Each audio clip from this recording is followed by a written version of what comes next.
Então, eu sou a Gabriela Brown, né, do perfil Juntos para Educar, lá no Instagram.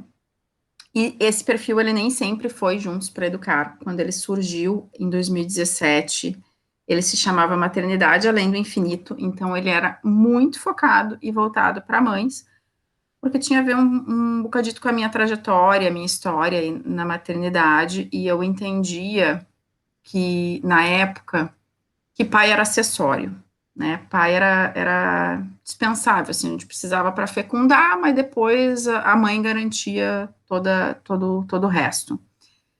E aos poucos, não só pela minha trajetória na maternidade, mas pelo trabalho que eu comecei a desenvolver com outras famílias, eu fui me dando conta de que educar um filho sozinha era uma tarefa muito ingrata e muito injusta para todo mundo, para a criança, para a mãe, para o pai, para todo mundo era ruim.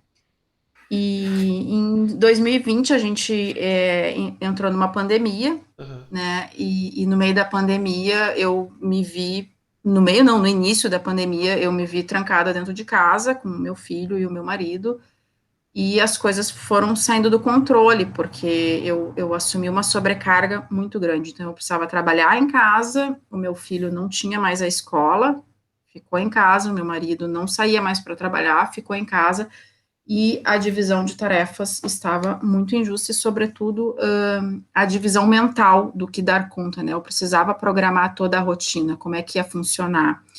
E aquilo me deixou muito cansada e eu brinco que eu tive um surto, né? E bati um papo com ele que estava muito ruim, e daí surgiu o Juntos para Educar. Foi quando eu comecei a perceber que esse processo de educar, ele é coletivo, ele é por natureza e a gente precisa acreditar nisso como um processo coletivo para ter leveza. Então, o Juntos para Educar, ele vem com essa proposta de conseguir fazer com que cada pessoa no universo de educação de uma criança, um adolescente, assuma o seu papel, que a mãe assuma o papel dela, que o pai assuma o seu papel, que o professor assuma o papel dele, que a igreja, se for o caso, assuma, Aham. que a gente compreenda os papéis de cada um e não tente ficar entrando e fazendo o papel do outro, porque é quando começa a dar a nhaca, né? Às vezes a gente. A mulher, essencialmente, ela tem essa coisa assim de que precisa dar conta de tudo. E aí, quando a gente não consegue dar conta de tudo, a gente fica achando que o problema somos nós, que nós somos fracassadas, que nós não conseguimos dar conta. Vem a questão da culpa materna, da sobrecarga. E, na verdade, a gente tenta abraçar o mundo com mãos que não têm condições de abraçar. Né? E o Juntos para Educar tem essa proposta de falar um pouco sobre carga mental, de falar sobre divisão de tarefas, mas não só sobre isso, de falar sobre o processo de educação de um outro ser humano de forma coletiva, de forma colaborativa. Legal. Você falou que mudou a visão conforme foi tendo vivências no caso. Você acha que. É uma pergunta meio idiota, mas não sei.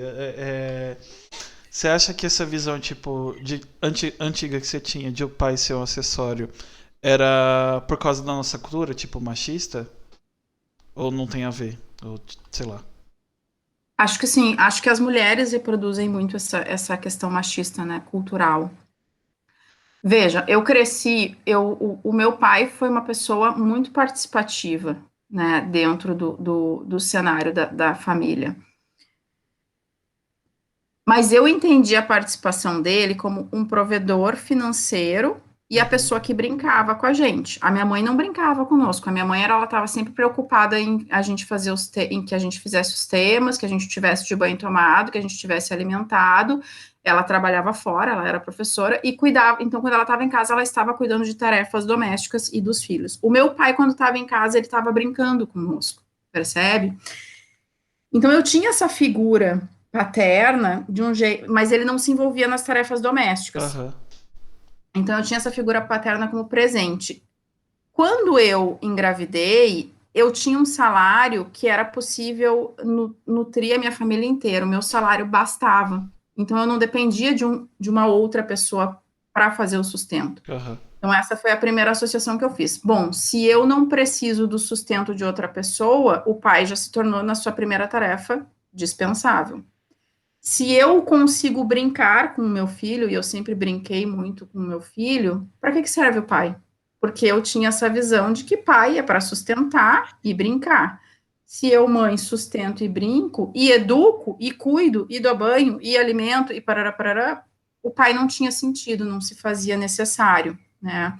Então, vinha, assim, dessa cultura machista que a sociedade, né, vem perpetuando aí por muitos e muitos anos, de que a gente dá conta de tudo, de que a mulher dá conta de tudo e que o pai é rede de apoio, que o pai é suporte. E eu entendia que eu não precisava de rede de apoio. Percebe que a rede de apoio que eu precisava era a escola, que eu podia pagar, Uhum. era a avó que eu tinha, né, se eu precisasse. Então, eu não precisava de rede de apoio do pai. E a maternidade me ensinou um pouco sobre isso, assim, primeiro que pai não é rede de apoio, né? E aí depois, quando eu comecei a estudar um pouco sobre ciências mesmo, sobre essa questão científica da importância do pai no desenvolvimento de uma criança, eu me dei conta que, nossa, a gente subestima muito, a sociedade subestima muito o papel do pai na criação dos filhos, né? O pai está longe de ser aquela pessoa que serve só para ser o provedor, muito longe disso. Só que a gente fala pouco sobre isso, né? Se você entrar num Instagram, numa rede social, no Instagram, num Clubhouse da vida, se você botar lá no Spotify sobre podcast, sobre maternidade, você vai, né? O dedo vai ficar rolando horas e Aham. horas lá e vai vir muita coisa. Agora experimenta digitar paternidade. Vai vir uma, duas páginas, talvez, a mesma coisa no Google.